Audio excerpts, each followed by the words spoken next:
Okay, folks, we're going to get started. 4, 5. We just need it. We have a quorum. Let me take this opportunity to thank you all for being here for our July 22nd meeting of the Tricentennial Committee. And I know that it's a tough night. We have a lot of folks that couldn't make it tonight between vacations. It's that time of the year. But we do have a quorum, and we now will move forward. Certainly, I'd like to thank Steve Shaw for hosting our meeting once again. He normally would be closed tonight, but opened up to give us the opportunity to meet. And of course, we express our appreciation to ECAT, Easton Community Access Television, not just for covering this meeting, but for covering all of our events, and we really appreciate it. There's a buzzer going off. That means my time is up. Okay, next. Hold on. What I'd like to do is to officially call the meeting to order. And the first order of business is to approve the minutes of July 8th. Diane is on vacation, but she did mail them out. Roz is taking the minutes for us tonight, and Linda will assist Roz in any way she can. I move to approve the minutes. We have a motion by Dale. Do we have a second by Ken? All those in favor, the voting members, please raise your right hand. And the motion is carried. The minutes are approved of July 8th. Treasury report. Jeanette could not make it this evening, but Ken is going to give a report. Go ahead, Ken. Okay. As of today, we have a beginning balance of cash of $54,212. I'm not going to give you the cents, guys. I'm rounding. We've made interest income of $63.53. We've had merchandise sales of $21,224. We've had pole banner sales of $60,900. That's roughly 205 pole banners, not counting the complimentary ones. And the profit on that net, after we pay the bill, is going to be around $40,000. The flag raffle generated $633. And the sale of flags so far has generated $350. Our expenses have totaled $250,981, leaving us with an ending balance of $196,471. I think we're solving. Very good. And of course, we're past the halfway mark. Ken, if you don't mind, if you could read some of the invoices. I don't have any invoices. I have that.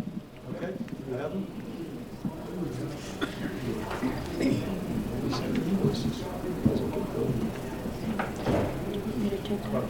Is it for the approval?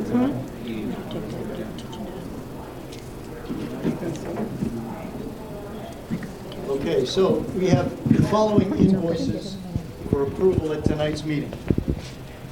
We have parade signs, $514. Parade supplies, $631. A parade participant, Old Colony Model T Club, $250. Parade A-frame signs, $2,500. Parade car signs, $950. Can we have a motion to approve? Motion to approve the invoices as read by Ken. Motion by Dale. Do we have a second? Okay, we do have a second, a third. All those Oops, hold on, Dave, I apologize, but there was some more here that I did not see. There's a few more. If I can, since it's your phone, you're going to have to scroll it down just a little bit. I thought you would, it was left at the end. Just scroll it down a little bit, so I've got the total at the end. All right, thank you. Okay, so, excuse me. I'm going to go back a bit. Albert Bass Associates parade banners with poles, $1,200. Weave Tech throw blankets, $2,459. And then volunteer T-shirts, $912. The total of all invoices is $9,717. So now if we could have a motion to We have a approve the motion for invoices. that total. So moved.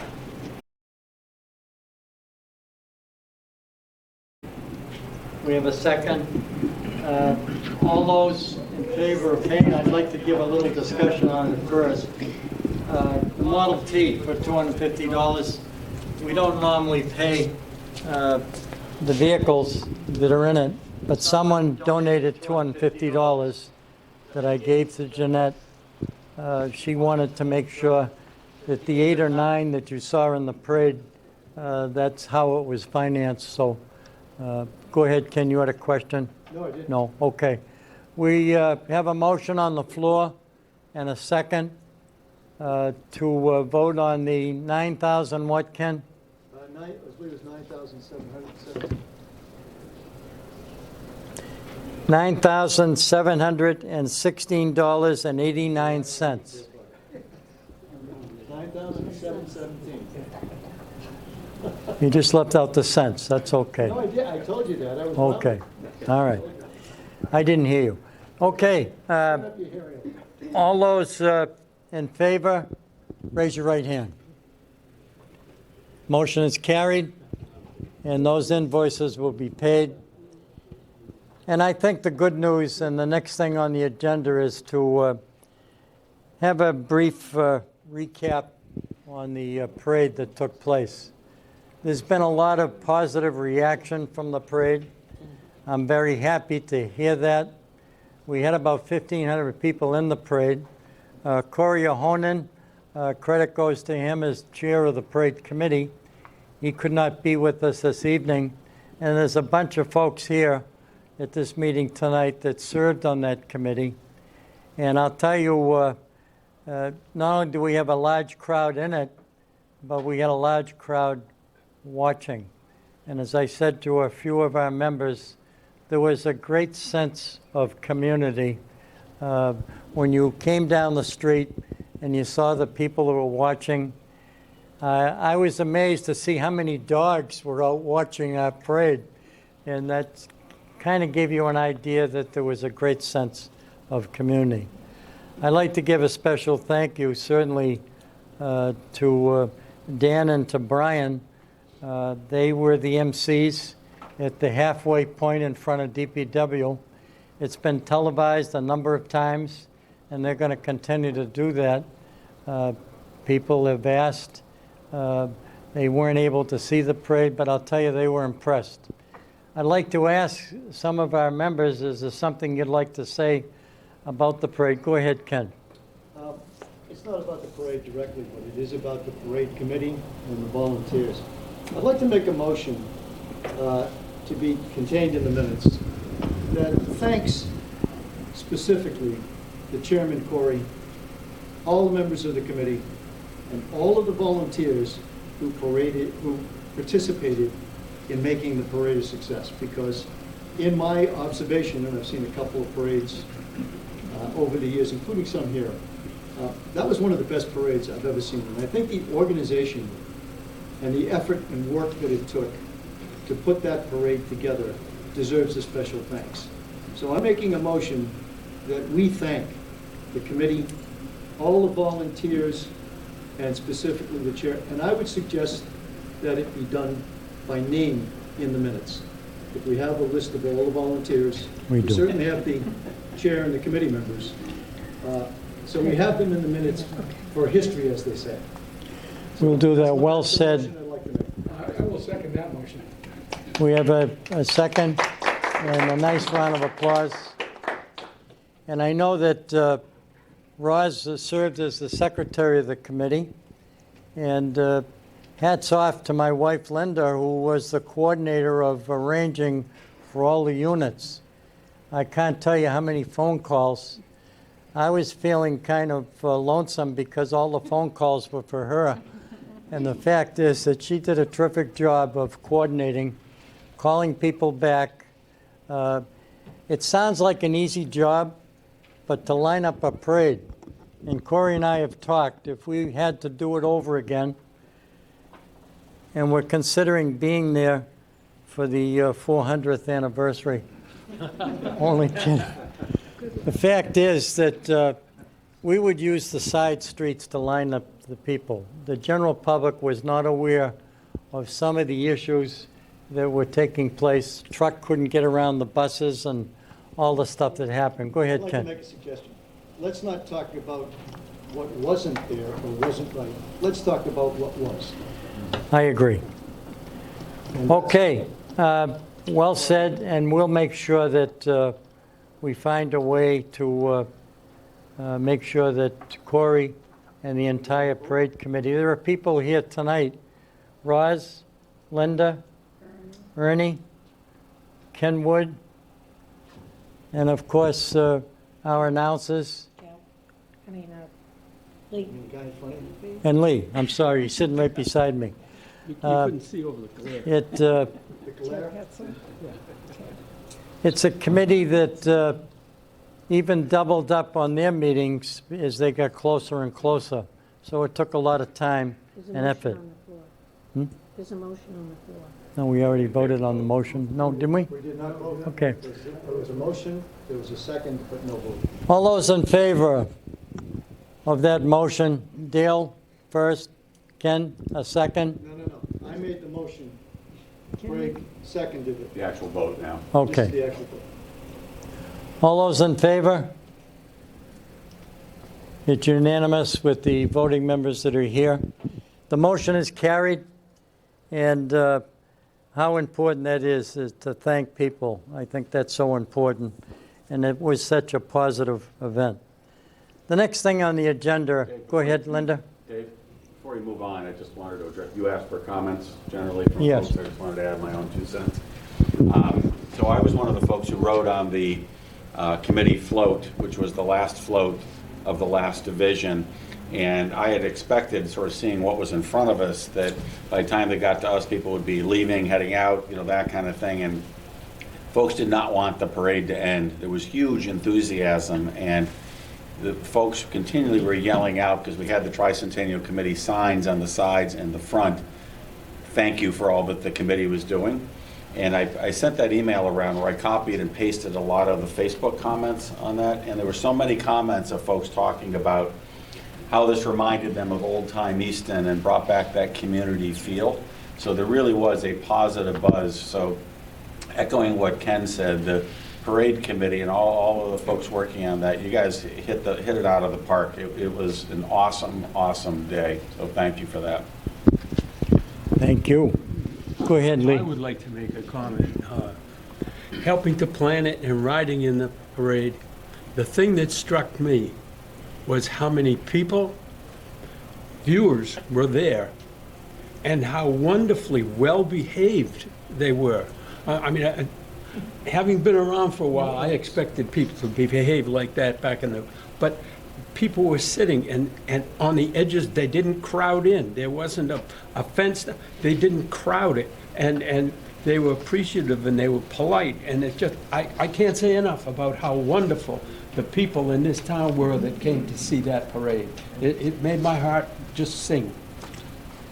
Great. Thank you.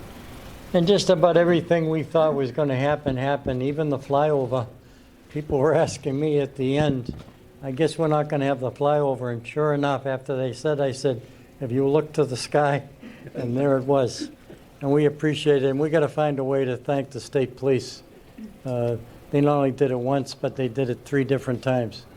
My friend's son is 5, and we went to the playground yesterday, and he said to me, Amanda, I saw the best parade the other day. And I said, yeah?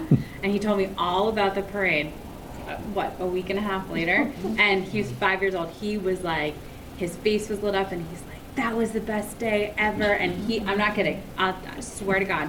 And his mom says, Amanda was on the team that helped. She was there. She did the merchandise stuff and all the team. He said it was awesome. So even the little ones that, you That's know, great. 5 years old, he was so excited about it and still talking about it. So That's awesome. awesome job. Terrific. My turn. Go ahead, Linda. Sorry, Linda. I wanted to thank ECAT for filming it all, and if you can get YouTube on your TV, and then look up ECAT, the whole parade is on there. It's about an hour and a half long, and Amanda, you and your husband and the kids. Oh, God.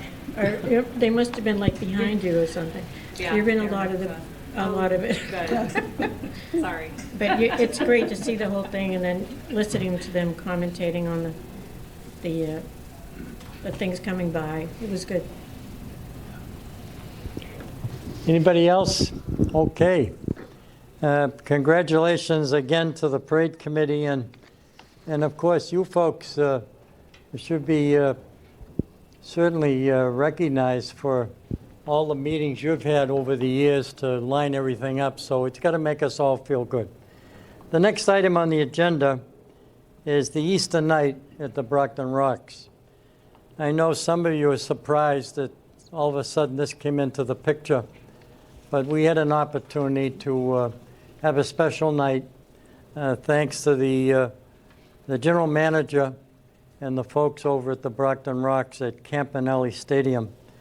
And the date is Saturday, August 16th. It is a Saturday, and it's going to be a doubleheader. There are going to be fireworks after the second game. And I ended up with 1,500 tickets. And I'm hoping that some of our committee members can do what you can to be able to pass out some of these tickets. I've been to Town Hall. I've been to Frothingham Hall. I've been to the fire station, the police station. They all have tickets. And I thought that maybe some of your friends from Easton, keep in mind these tickets are free, the parking is free, and the tickets are available not just to Easton residents, but it might be people like town employees who work in Easton but don't live in the town. So we're going to make sure that those tickets are available for them as well. If anybody wants to. Rather than pass tickets out now, I thought we'd do it at the end of the meeting. And certainly feel free to help yourself and help me pass them out to the community. One ticket, folks, that I have in my hand is actually 2 tickets. Our select board have been warming up. They're going to be throwing out the first pitch. We have somebody from the town of Easton that will be singing the national anthem. And of course, the parking will be at Brockton High School. I put some flyers on the table. ECAT's going to cover it. We have a 60-second video that'll be on the screen.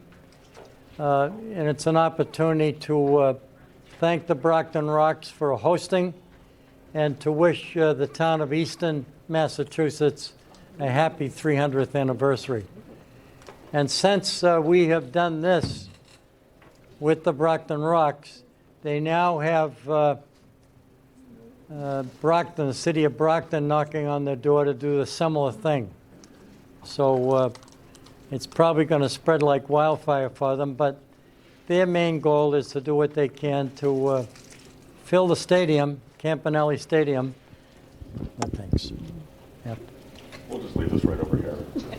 In case you're looking for it, yeah. It'll be safe right here. Those tickets that you get this evening, folks, are good for both games. Just so you're aware of that. Amanda and Anne Marie, I guess, have agreed to have their booth out in the front. These tickets aren't the actual ticket. When you turn these into the booth, they'll give you a ticket to get you into the game, or they'll give you 2 tickets for each one of these tickets you have. Just wanted to bring that to your attention.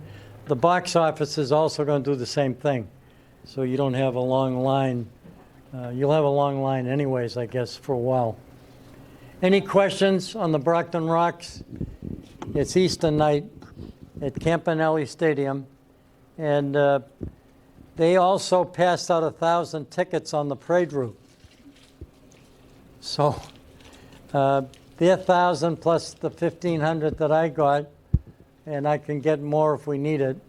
They hold 5,000 people, so it'll be a terrific night out for families. Bring the kids. Okay. Moving on in the agenda, Jack, on the very next night, I should say day, 8/17, we'll be having the bike race. I thought you and your team did a terrific job in the parade, promoting and advertising the bike race. Go ahead, take it away. Yes, they did 8 miles doing figure eights. Yep. Yes, the race was very exciting, and John's club, they were circling the sign, and they did exactly 8 miles going around circles in the race, but In the parade. in the parade. Yeah. So this is John DeColi, and he's the promoter for the Easton 300 bike race, and I'm going to pass the mic over to him to talk to you more about the race. Thank you for joining us. Thanks for having me. We'll have approximately 200 races throughout the day. We'll start racing at 8 o'clock in the morning. Last race will be around 3 o'clock, so we'll be done at 4. There'll be all levels from amateurs to professional bike racers. Probably they're doing a loop around the school compound. It's a mile loop. The longest race is 60 minutes.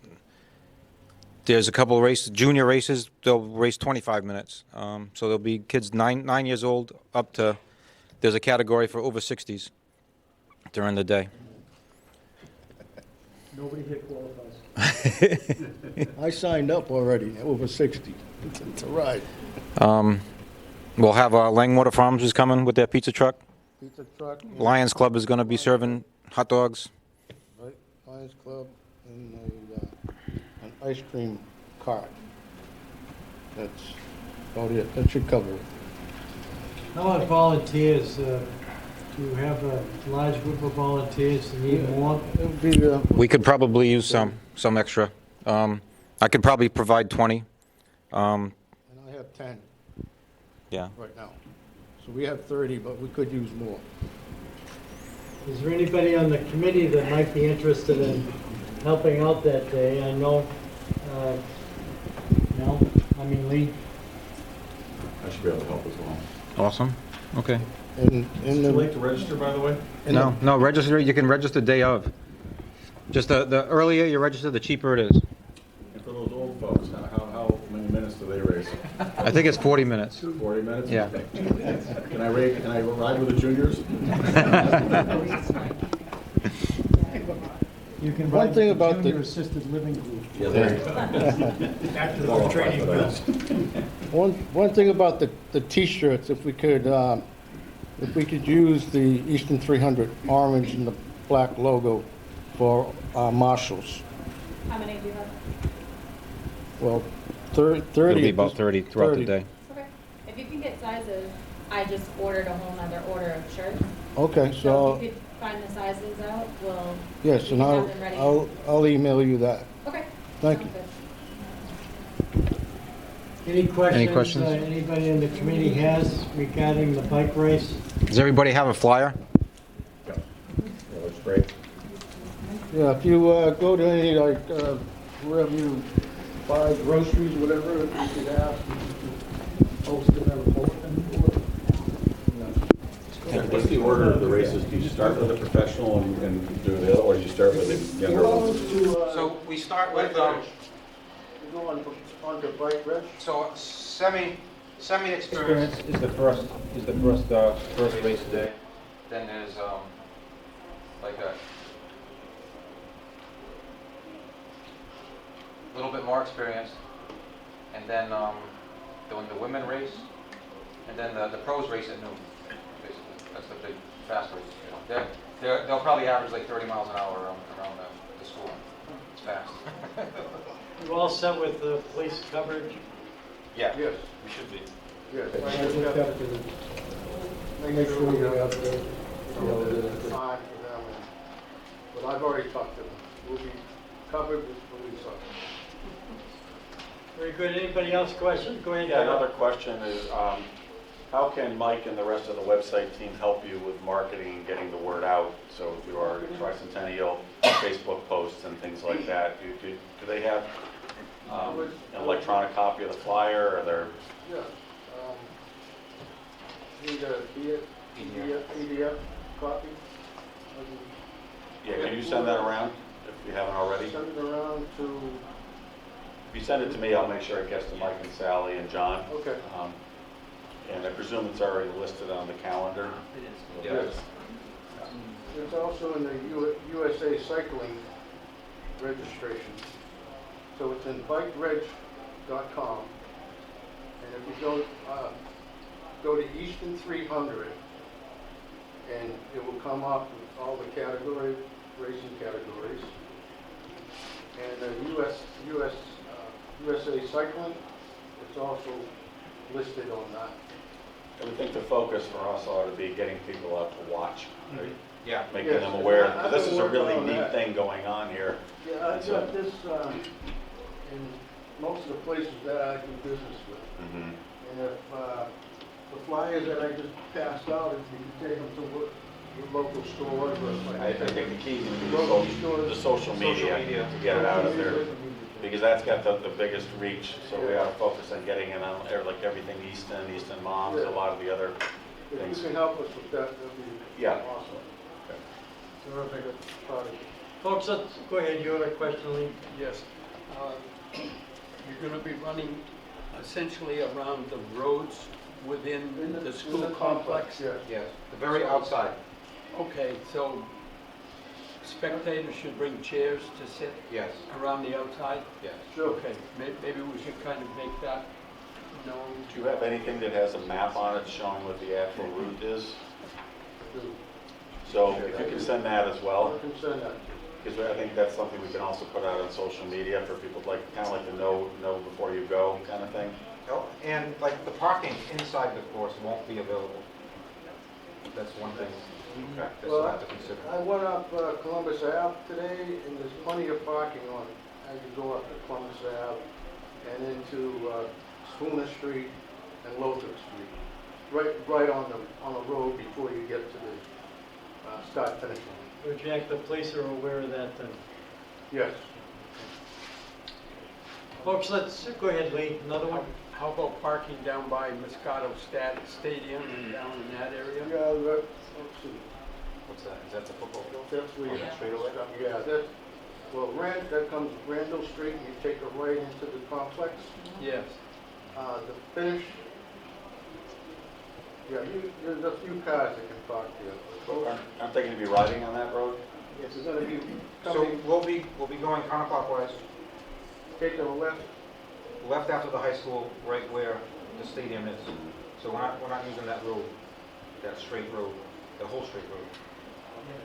Does that make sense?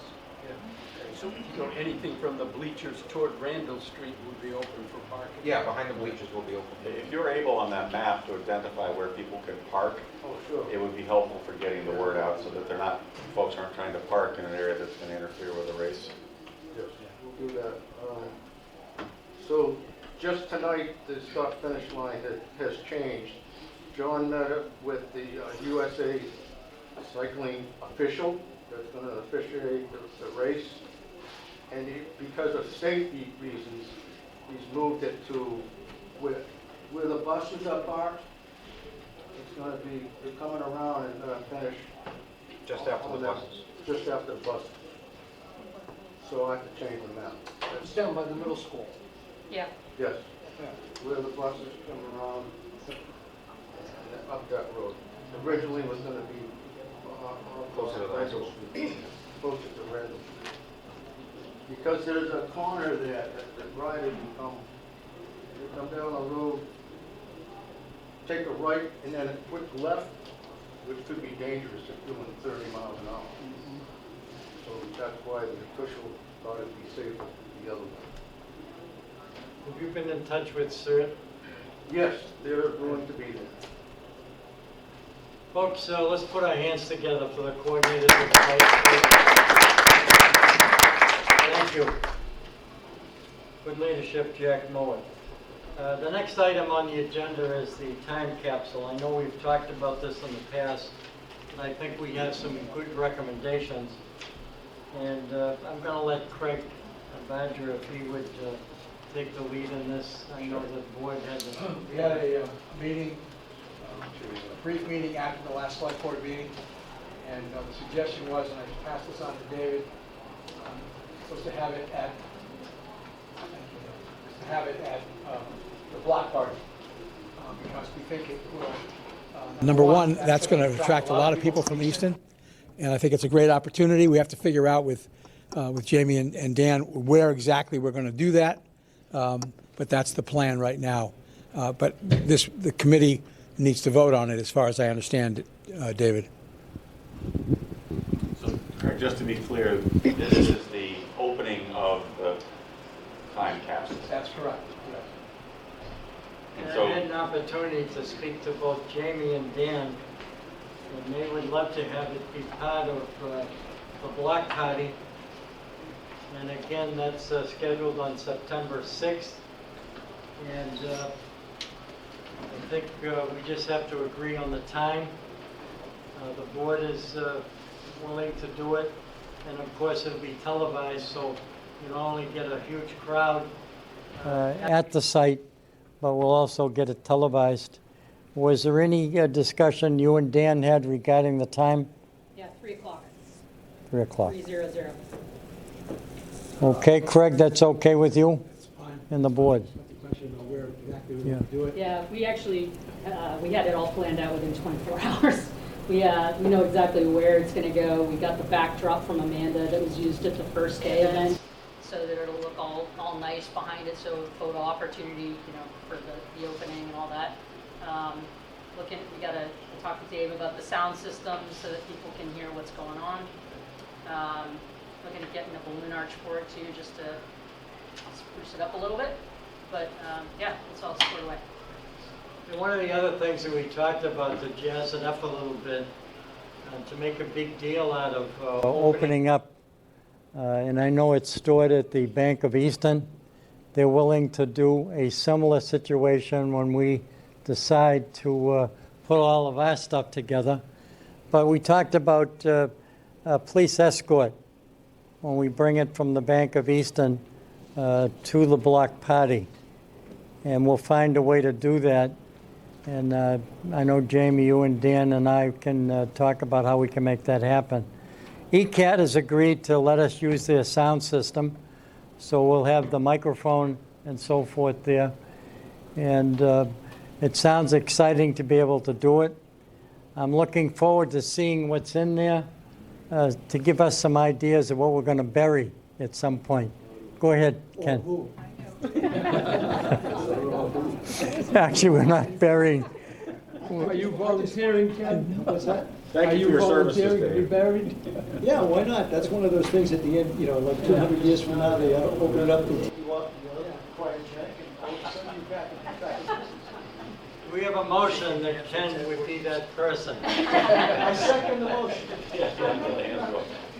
Cannot take his car with him. Oh, wait a minute. Yeah, leave that behind. Anyways, it sounds terrific, and I just throw this out, Craig, and we got the select board's name on this. The select board have to be there when it's open, and when we decide to pass another box over to the Bank of Easton. I thought maybe we should consider December 21st, which is our anniversary date. Or maybe, that's just a recommendation, maybe the committee might decide, or the board might decide to do it at another event. but something for you to think about.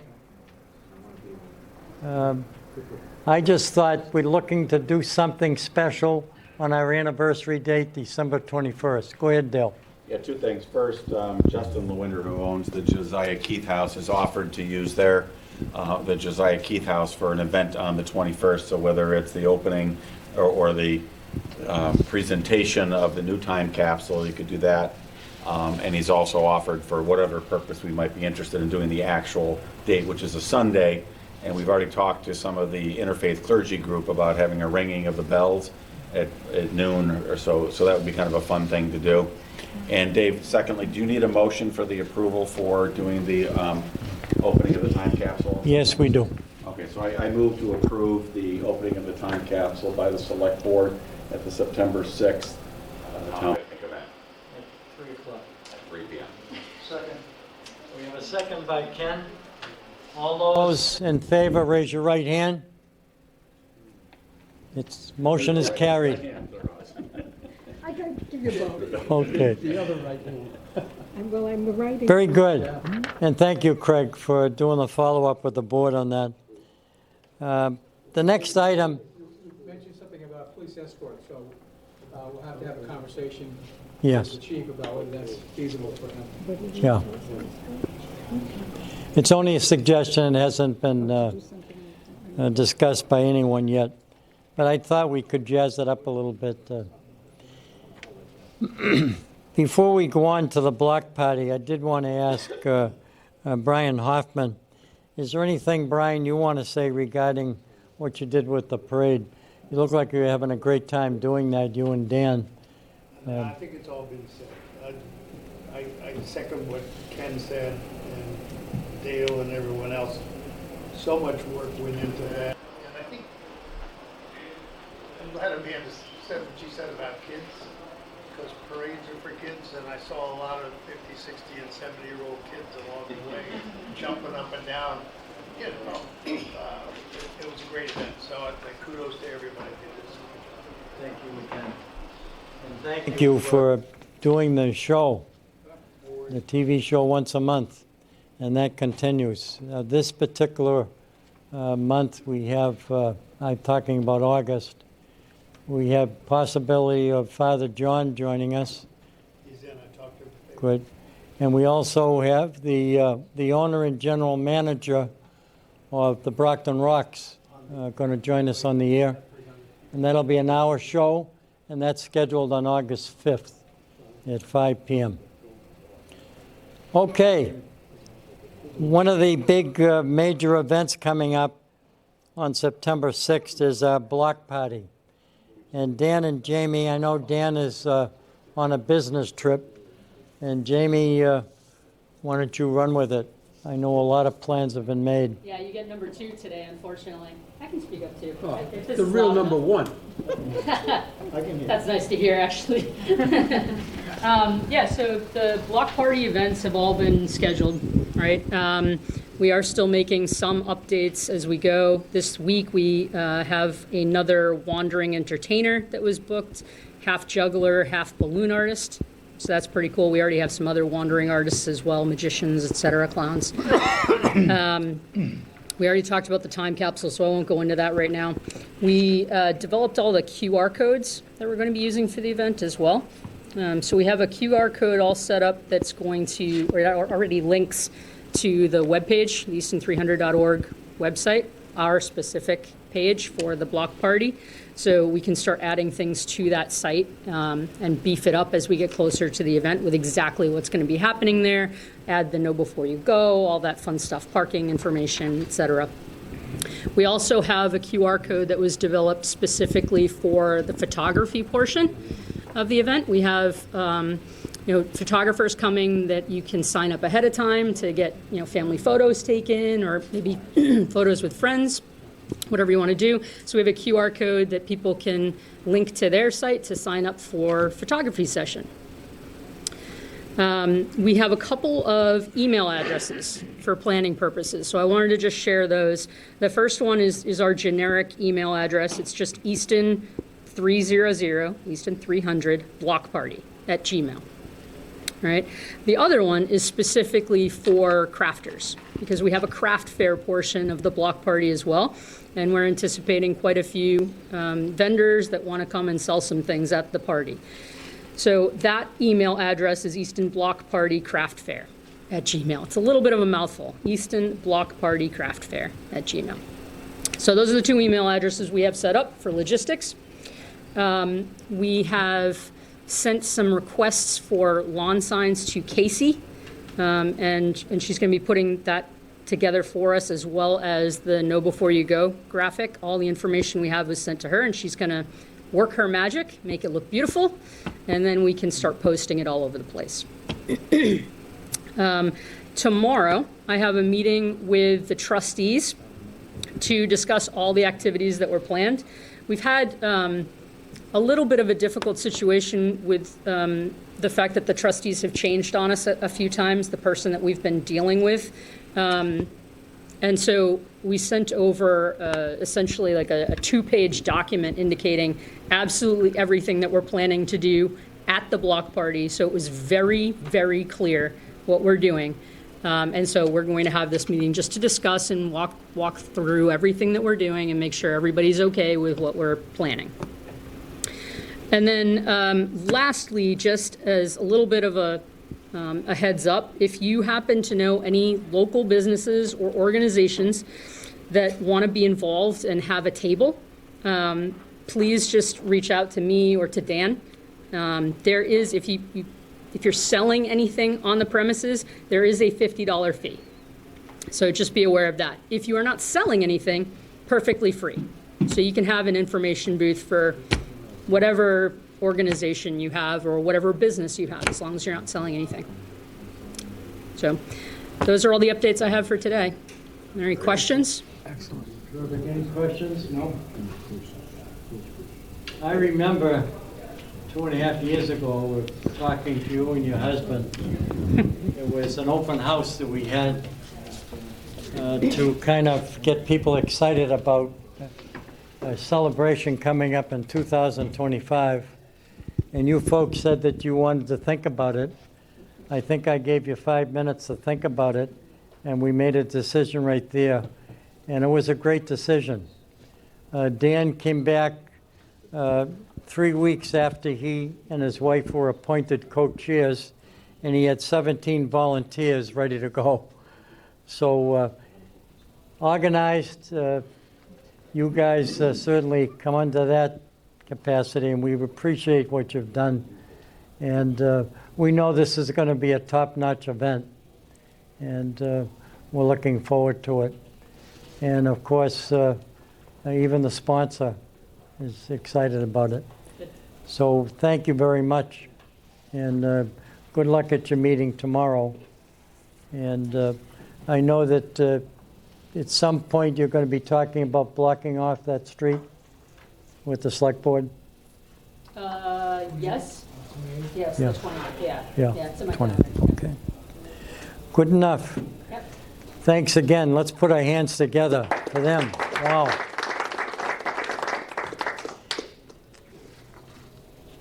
The next item on the agenda, before I get to that, I did want to thank Ken Wood. When I think about a guy who has history in the town of doing all kinds of things over the years and jumps in to get involved in busing and signs. He was easy to pick out with his flashing light and the signs on his vehicle. We knew that was Ken Wood. And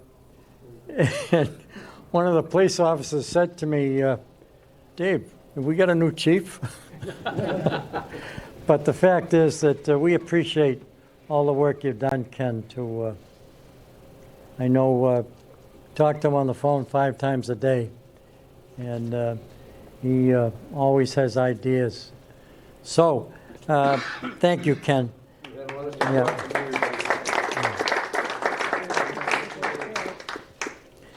Anything under... Ken, would you turn off the siren when you're coming down the street at 4 a.m.? When you're coming down our street at 4 a.m. in the morning, would you turn off the siren? I'll make sure you hear me tonight. We're neighbors. Okay. Under new business, folks, is there anything that the committee would like to discuss? I know I want to talk a little bit about the gala coming up. That's going to be our final event, and that is scheduled for December 27th. Stonehill College will be on break. That's our finale. That's when we get together. And if you go online, you can actually reserve tables or tickets. I'll let you guys talk about it. Go ahead. So if anybody in this room or out there needs tickets, please go on Easton. She's laughing at me. What do we have, the Coldplay? So just ignore her. If anybody needs tickets, go to easton300.org. There is a form that you have to fill out that we need populated. Once the form is filled out, there'll be several questions. It's really easy to do. We will call you and get payment. So the tables are in 10, not 6, not 8, not 4, 10 for a full reserve table. Other than that, you can purchase single tickets, 2 tickets, 3 tickets, 4 tickets, whatever, and then you'll be at the unreserved tables and you can kind of mingle in and meet new friends. But let us know, especially people in this room.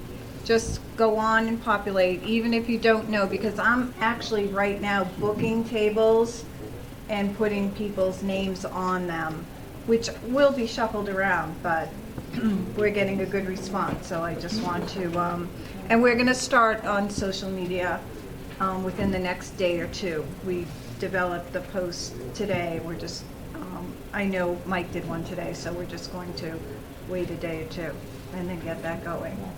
So, do you have anything to add? No, just Nothing to add. okay.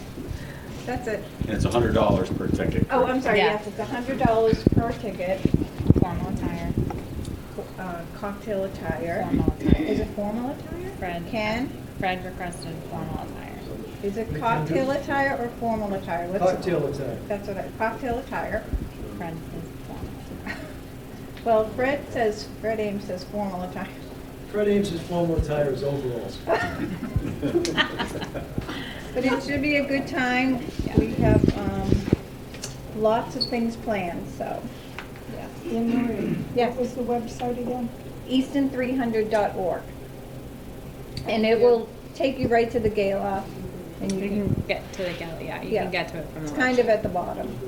Okay, so, Thank you. yeah. Any other questions regarding the gala? I know that's going to be on our future agendas.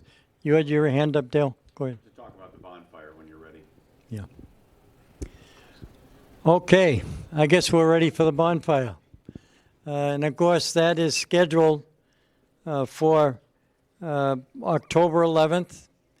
In the morning from 9 to 2, we have the car show at Portland State Park. And then we have the gala, I should say the gala. The bonfire is scheduled from 6 to 9 p.m. And the plan right now is to have 2 bands, a bonfire that the fire chief will be handling with his department, and Dale and I will be coordinating the other events that take place. What am I talking about? Well, we're talking about a hot air balloon. We're talking about a complete cookout, thanks to Roach Brothers, and the Lions Club is going to do the cooking for the barbecue. And again, we're going to visit the site. We're going to set up a sound system. We're also intending to have CERT there. And everything will be at the lower field. We will not be using the stadium.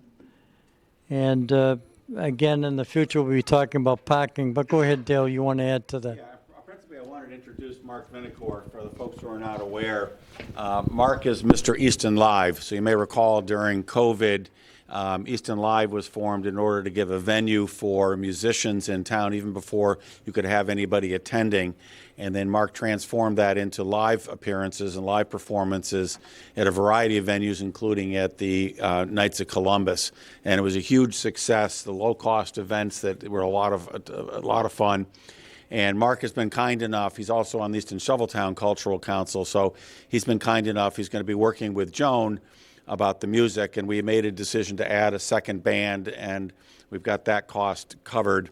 So, Mark, do you want to just talk a little bit about what you were thinking about, how the coordination and the issue about whether one stage, two stage, or getting a sound engineer and so forth? Yeah, sure. Hello, everybody, and how you guys doing? I hope you guys recognize my good clothes planning this morning, color coordinated, yellow and black with matching the hat, and I hope I get the Brownie Award at the end of the night for that. Dave, can you see what you can do about that? Yeah, check in the safe. Okay. So anyways, I'm wicked excited to, I'm all about community. Love the Lions. Love the 300th parade. It was excellent. So very excited to be brought in as to help with bringing another band in to the bonfire. So it's starting at 6 o'clock. We're talking about Divas with a Twist, who's a very good band, and that should be pretty entertaining. And we're thinking of having them play from 6 to 7:30.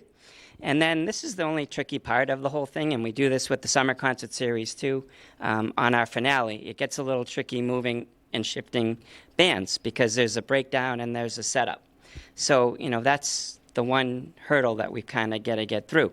So, a couple of things that Dale and I were talking about to handle that is, one, either we're having separate stages, of which both bands could be set up, and when one is done, it's like we don't have to worry about taking any equipment away, setting up another sound system, making sure that all works, and then starting again. So part of this is the bonfire is going to be going late, so we're trying to cover the bands between 6:30 and 7:30 for the Divas, and then depending upon the setup, breakdown and setup, 7:38 to 10 for what is called, it's being called the Ian Martha Band.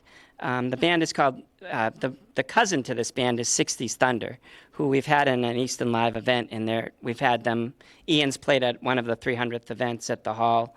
They're very good. He's bringing in a new member, which is why he's calling it the Ian Martha Band. So they've already told me that they're going to stick to their 60s roots, and they're going to throw in some other stuff in that they promise me will be fun and entertaining for all. So I think they're wicked high, really dynamic entertainers, and I'm hoping for that final leg of the night, where this fire is just roaring, it should be a really good night. So I think the only thing that would need to be considered here is if there's going to be two separate stages, allowing one to end and the other one to start. If we're using one stage, there's one other option that I was thinking of, and we had to do this in the summer festival, at the end of the summer music concert series, where, we had, the one thing that we did was we had a sound engineer, providing the sound system and regulation of the band's music and all the levels and everything. So what that means is it kind of allows one band to plug in, and then the only thing you really got to do is worry about getting all of their equipment off, because it's not their own equipment. It's their own musical equipment, but it's not their own sound equipment. So they just unplug, move them stage left, move, the other guys in, and plug in. And it's kind of, it takes it could take 20 minutes, 15, 20, max 30. And once everybody plugs in, hoping, which, there's always like a little glitch, to tell you the truth. There's a sound that it's making that it shouldn't, and it takes a couple minutes to just work out. But that's one other option and that would be the hiring of a sound engineer just to handle that. So, it would be plug and play kind of between the two, so. Dave, to the extent that it made sense to have a second stage so that you could do this continuously, do we have access to somebody bringing a separate flatbed or something like that if necessary? I'm going to suggest that we have a separate meeting deal. Okay. And invite all the parties involved. I'm assuming you're talking about the town electrician, not so much the town engineer. The electrician is all the electrical outlets for us and all the other events. Yeah, that's one key component. And then the second one is sound, a sound engineer who's separate. And, each band right now would be doing their own sound. What we have to do, and I also suggest that we take a look at the time.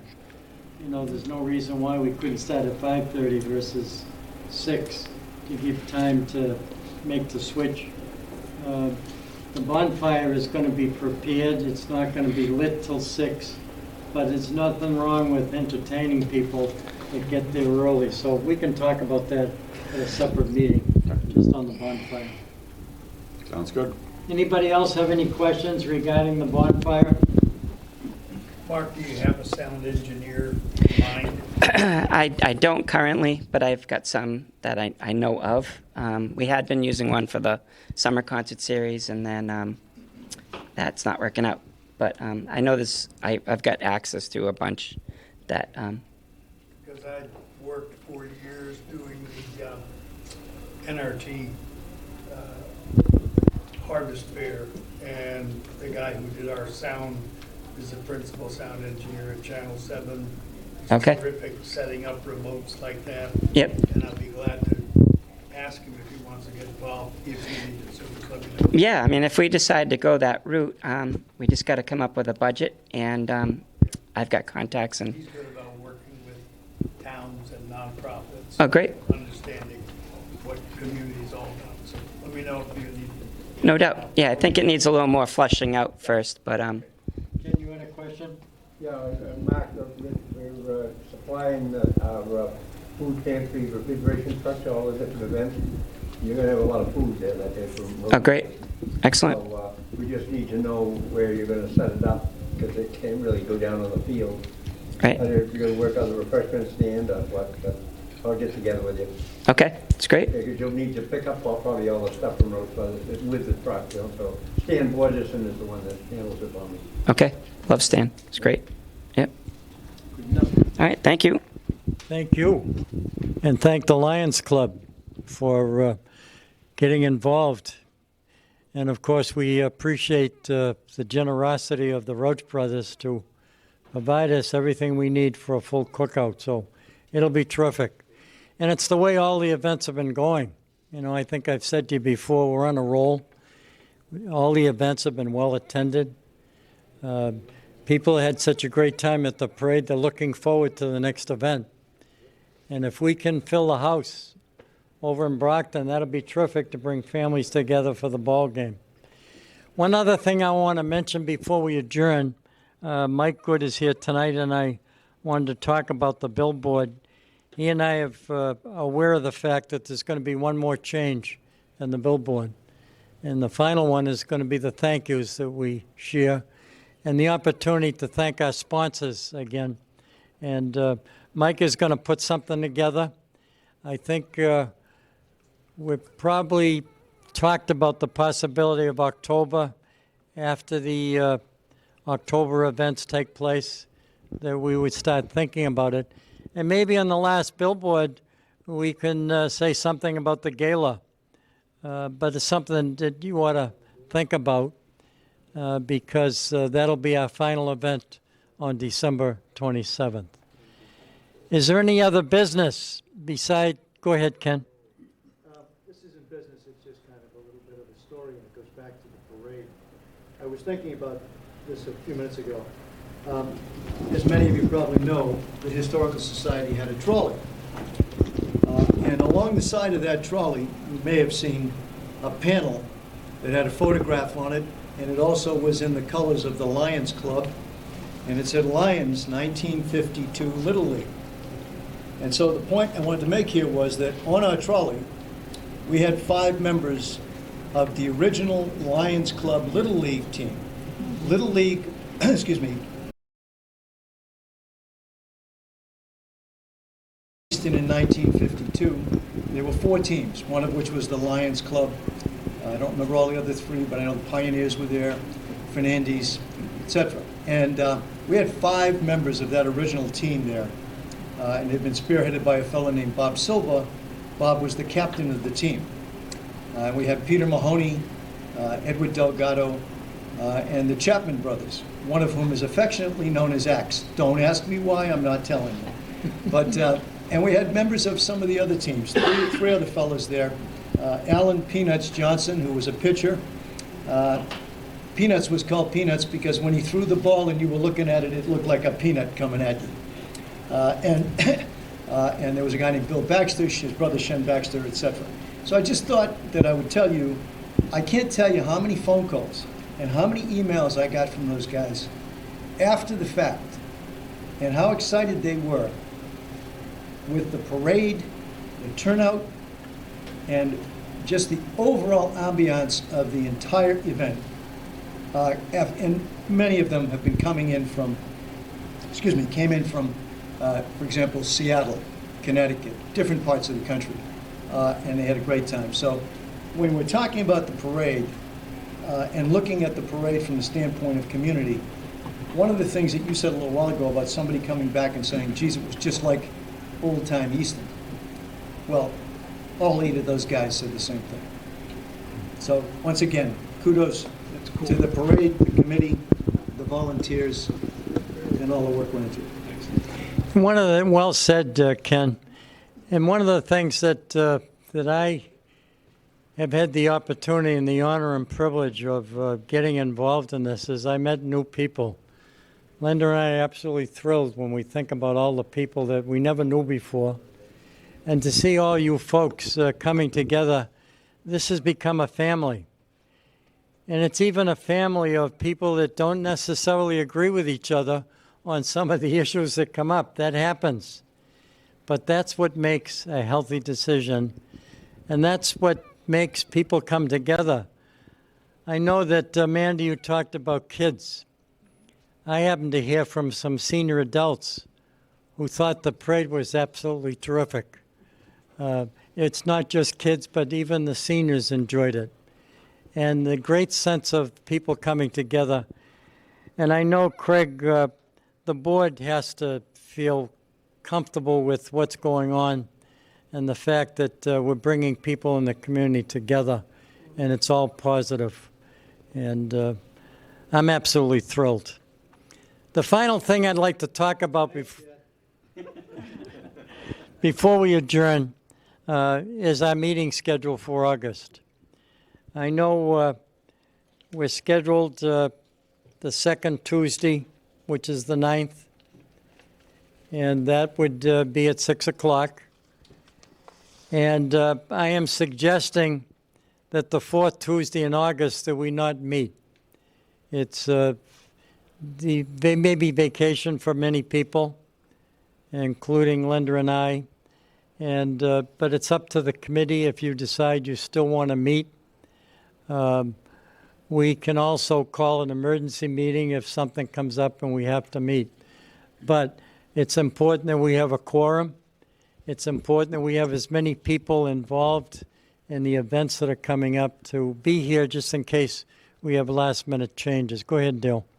I think I know the answer, given how organized you and Dan are in all of this, but do you see the need for us to have a committee meeting because it would be the last opportunity before the September 6th event? A meeting? No. If necessary, we could send you something saying, these are all the things we've got going. These are, all the ducks are in a row type of thing, just so that you're comfortable with it. But if anything does happen, if some sort of wrench gets thrown in, we could always have something ad hoc. What you may think about is just anticipating, if you think there's anything for which you may need a vote, if you can bring it up at the meeting on August 9th, then without the need or something later. Okay. And of course, if things do come up, Dale, in my absence, you can call an emergency meeting if you so desire. But I think it's good.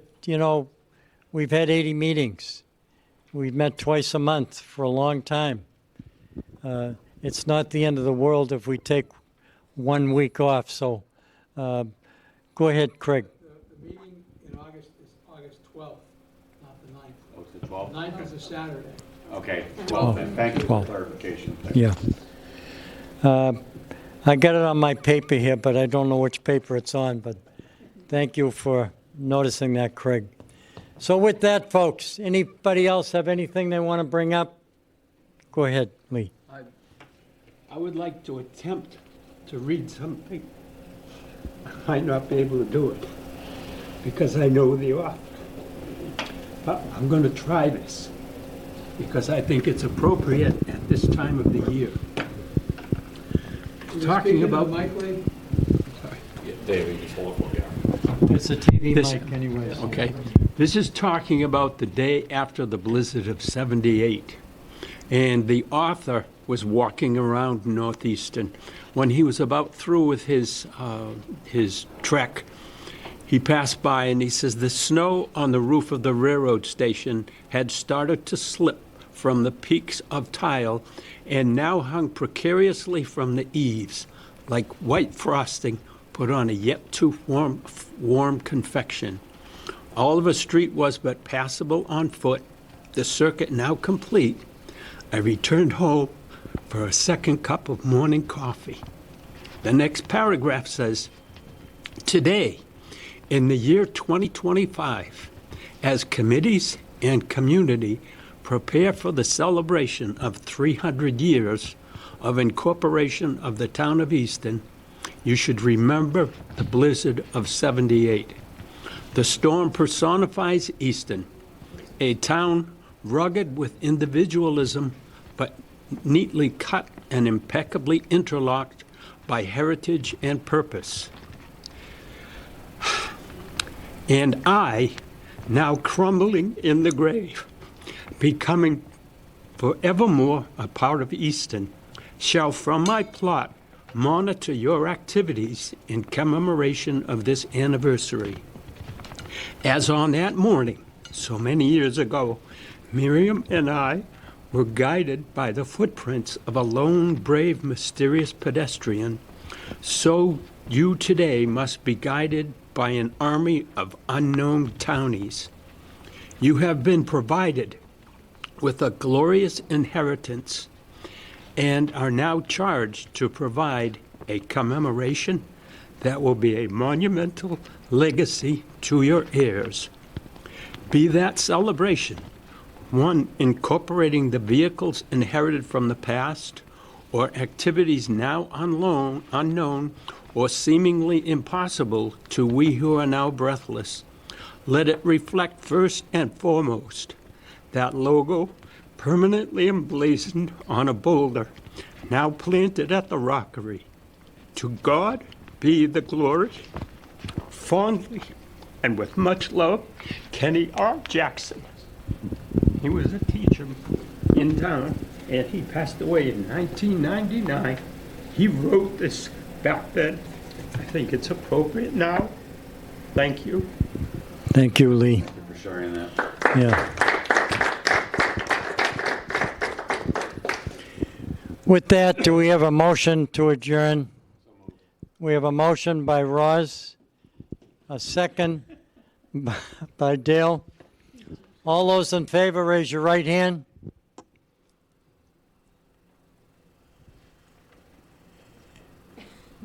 Motion is carried. And thank you all, folks, for being here tonight. This is indeed a terrific family. You're getting the job done. Time for a cookie.